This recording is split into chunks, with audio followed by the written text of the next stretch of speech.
दोस्तों नमस्कार। अपनी समझ चैनल में आप सभी का हार्दिक स्वागत है। मैं बाल गोविंद। दोस्तों, भाषा को लेकर के आज संसार में कितनी हिंसक घटनाएं हो रही हैं, यह आप लोगों से छिपा नहीं हुआ है। विभिन्न प्रकार के धर्म समुदाय जो अलग अलग दिखाई दे रहे हैं, इसी तरीके से संसार में अलग अलग भाषाएं बोली जाती हैं। उन विभिन्न प्रकार की भाषाओं के कारण आज इंसान को हिंसक की घटनाओं का सामना करना पड़ रहा है। दोस्तों, सभी लोग जानते हैं भाषा 3 प्रकार की होती है: लिखित भाषा, मौखिक भाषा और सांकेतिक भाषा। ज़्यादातर प्रयोग लिखित और मौखिक भाषा का प्रयोग होता है। भाषा के द्वारा हम अपने विचार को आदान प्रदान करते हैं। जब तक हम अपने विचार को आदान प्रदान नहीं करेंगे, ना तो हम अगले की बात समझ सकते हैं और ना ही हम अपनी बात अगले को समझा सकते हैं। तो इसी तरीके से समय समय पर ईश्वर के भक्तों ने जो ईश्वर के भक्त हैं, उन्होंने जिस जिस धर्म ग्रंथ की रचना की, जिस समय में, वह उस समय के प्रचलित भाषा में ही रचना की गई। उस प्रचलित भाषा में ही ईश्वर का गुणगान किया गया। तो सबसे पहले दोस्तों, वेदों की रचना प्राकृत भाषा में की गई। उपनिषद और स्मृतियाँ आदि संस्कृत में लिखे गए और विदेश में रहने वाले संतों महात्माओं ने वहाँ की भाषाओं का प्रयोग किया। उदाहरण के तौर पर बाइबल पहले रोमन में लिखी गई और बाद में अंग्रेजी में लिखी गई, जबकि कुरान जो है अरबी भाषा में लिखा गया।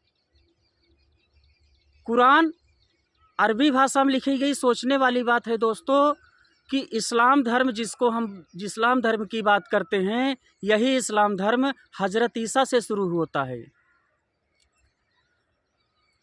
तो इस तरीके से उन संतों महात्माओं ने जिस जिस जगह पर जो जो धर्म ग्रंथ लिखे, वहाँ की प्रचलित भाषाओं में लिखा ताकि वहाँ के लोग आसानी से इस ईश्वर वाली बात को समझ सकें। जैसे जैसे समय में परिवर्तन आता है दोस्तों, मानव के संपर्क में आता है अथवा सांस्कृतिक भिन्नताएं जन्म लेती हैं, कल्चरल वैरायटीज़ जन्म लेती हैं, भाषा बदल जाती है। लोग पुरानी भाषा को बोलने, लिखने, पढ़ने में कठिनाई महसूस करने लगते हैं। तो ऐसी स्थिति में जो ईश्वर भक्त होते हैं, वे अपने हृदय में सारे संसार का भला करने का भाव रखते हैं।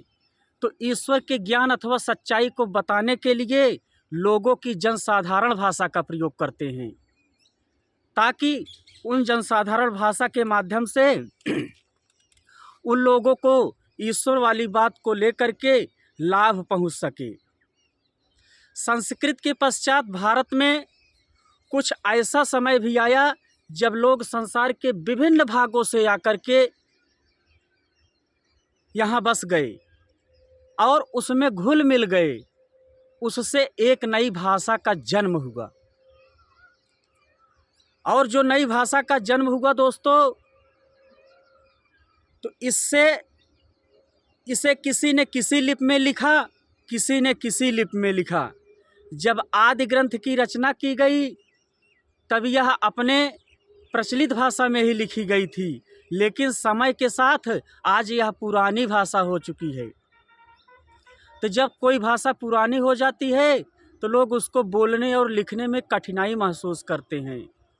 तो इसलिए जब लोग लोगों के संपर्क में आते हैं, विभिन्न भाषा के जानकार, विभिन्न भाषा को जानने वाले, तब उससे एक नई भाषा का जन्म होता है।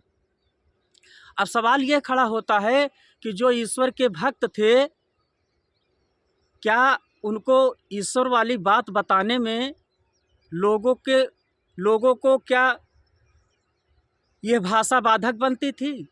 नहीं। जो संत महात्मा होते थे वो अपनी बात को बता देते थे, उन्हें चाहे कोई भाषा आती रही हो या ना आती रही हो। वैसे अक्सर सवाल खड़ा होता है कि सबसे मीठी भाषा कौन?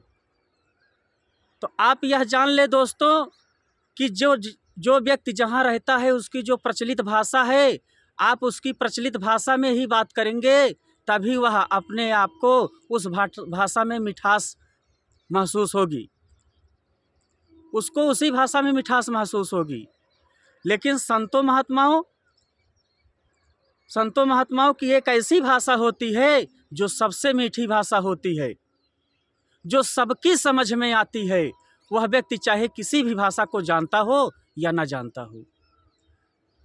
तो दोस्तों, वह भाषा होती है प्रेम की भाषा। सभी संतों महापुरुषों ने सारी भाषाओं को उपयोग करते हुए नंबर 1 भाषा का प्रयोग किया है, जो प्रेम की भाषा होती है।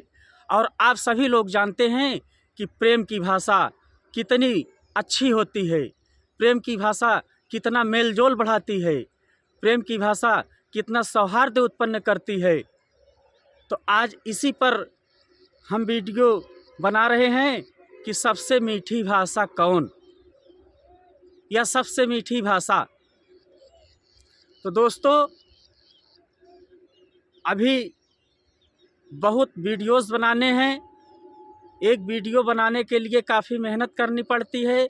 तो आप सभी से गुजारिश है कि आप चैनल को लाइक करें, सब्सक्राइब करें, शेयर करें, बेल आइकन को दबाएं और हमारे उत्साह को बढ़ाएं कि हम इसी तरीके से मोटिवेशनल वीडियोस आप सबके सामने बना करके पेश करता रहूं। धन्यवाद।